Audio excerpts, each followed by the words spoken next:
ఏదైతే ఇష్యూ జరిగిందో ఆ ఇష్యూ మీద ప్రభుత్వం వెంటనే చర్యలు తీసుకుని సమగ్రమైన విచారణ జరగాలి. ఎందుకంటే ఏదైతే ఈ అనుమానాస్పదం అవుతుందో ఈ విషయంలో అనేక అనుమానాలు ఉన్నాయి. యావత్ క్రైస్తవ సమాజానికి ఉన్నాయి కనుక ప్రతి ఒక్కరు వెంటనే ప్రభుత్వ అధికారులు స్పందించి నిన్న రాజేష్ మహాతన్ గారు వచ్చారు. వాడి విషయంలో నేను చాలా సంతోషిస్తున్నాను.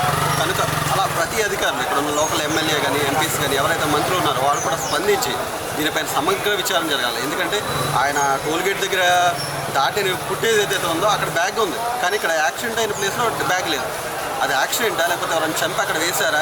బ్యాగ్ ఉండాలి, అక్కడ రక్తం మరకలు ఉండాలి, రాయి మీద తలక తగిలితే కనుక.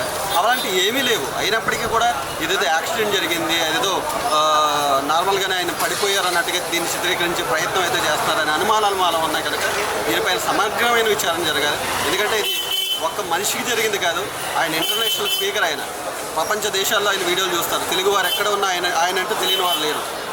అనేక నార్త్ ఇండియాలో కూడా ఆయన అక్కడ పరిచర్య ఎక్కడ ఉంది, అక్కడ కూడా అనేక మంది సేవకులు ఉన్నారు ఆయన ఇష్టపడేవారు.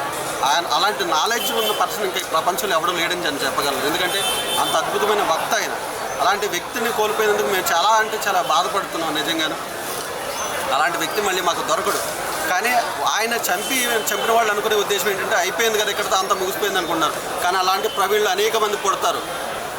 చనిపోయిన వ్యక్తి ఆయన చనిపోయాడు అనుకుంటున్నారు, కానీ దేవుడు ఆయనకు ఉన్నతమైన స్థానంలో ఆయన నిలబెడతాడని మేమంతా ఆశిస్తున్నాం. కనుక ఆయన చనిపోతే దెయ్యం ముగిసిపోదో, క్రైస్తవం ఎక్కడ ఆగిపోదు.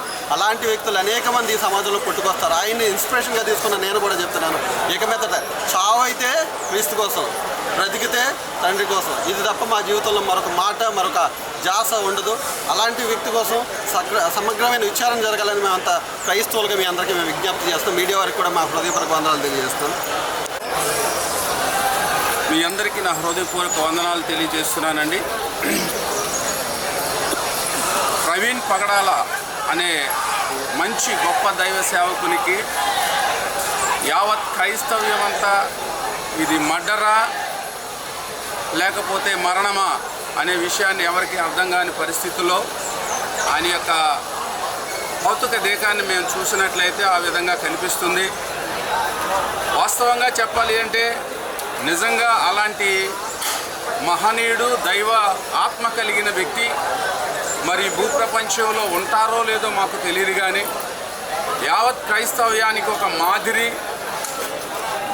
యావత్ క్రైస్తవానికి ఒక పద్ధతి కలిగిన చక్కని వక్త ఈరోజు భారతదేశం మాత్రమే కాదు ప్రపంచంలో ప్రతి క్రైస్తవులు కోల్పోయిందిగా మేము భావిస్తున్నాం. కాబట్టి ఈ విషయంలో ప్రభుత్వాల నుంచి సరి అయిన స్పందన మాకు రావాలి. ఇంకా చెప్పాలి అంటే లోకేష్ బాబు గారు కానీ, చంద్రబాబు గారు కానీ, డిప్యూటీ సీఎం గారైన పవన్ కళ్యాణ్ గారు కానీ ఈ విషయంలో ఎటువంటి వారి స్పందన అయితే మాకు తెలియలేదు. మరి ఈ విషయంలో ఏ విధమైన ఆలోచనలు వారు అధికారులుగా కలిగి ఉన్నారో తెలియదు. కానీ నేనేమంటానంటే ప్రతి ఒక్కరు కూడా, అధికారులుగా ఉన్న ప్రతి ఒక్కరు కూడా వచ్చి ఈ యొక్క మరణమా మర్డరా అనే విషయాన్ని వారు కొంచెం కూలంకషంగా ఈ సమస్యను తేల్చి యావత్ క్రైస్తవ్యానికి ఒక సమాచారాన్ని అందించాలని మేము కోరుకుంటున్నాం.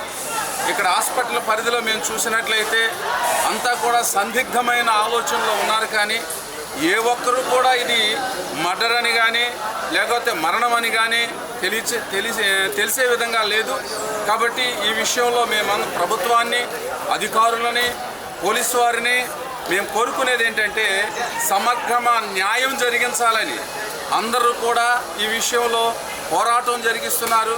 ప్రతి ఒక్కరు కూడా స్పందించి ఈ విషయంలో మరి వాస్తవాన్ని బయటికి తీయాలని మేము ప్రేమపూర్వకంగా కోరుకుంటున్నాం. మరి ఇట్లు మరి గోపాలపురం నియోజకవర్గం ఐఐసిసి ప్రెసిడెంట్గా మీ అందరికీ నేను విన్నవించుకుంటున్నాను. దేవునికి అందరికీ నా హృదయపూర్వక వందనాలండి.